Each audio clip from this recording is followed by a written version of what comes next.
వెన్నుముకగా నిలిచినదెవరో తెలుసా? సొంత తన అక్క కొడుకులేనండి.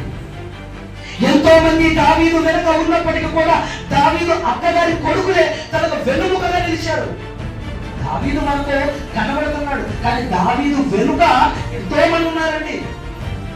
మనం చూడండి, సినిమాలో హీరో కనబడతారు, హీరోయిన్ కనబడుతుంది, రౌడీ, వీళ్ళందరూ కనబడతారు. కానీ వీళ్ళంతా డూప్లికేట్. కానీ ఒరిజినల్ గా దాని వెనక ఎంతో మంది ఉంటారు.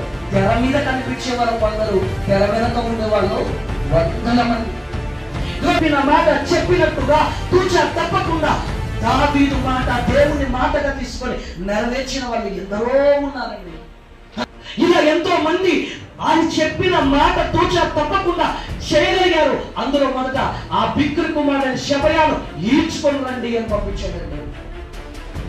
ఈడ్చుకొని పంపిస్తే దొరకకపోగా ఎక్కడికి వెళ్ళాడు తెలుసా? ఒక ఊరి చుట్టూ ప్రాకారం ఉంది. ప్రాకారం అంటే గోడ ఉంది. అదే ఈ రోజు మనం చైనా దేశాన్ని చూడగలం. చైనా దేశం చుట్టూ ఏముందో తెలుసా? గోడ ఉందండి. ఏ హెలికాప్టర్ వెళ్ళినా, ఏ విమానం వెళ్ళినా, ఫర్ ఇన్ఫర్మేషన్ ఏ పక్షి వెళ్ళినా కూడా ఆ దేశంలో ఉన్న నిగూఢ వ్యవస్థకు తెలిసిపోతుంది. అంటే ఆ అంత వ్యవస్థ కూడా, నిఘా వ్యవస్థ ఆ యొక్క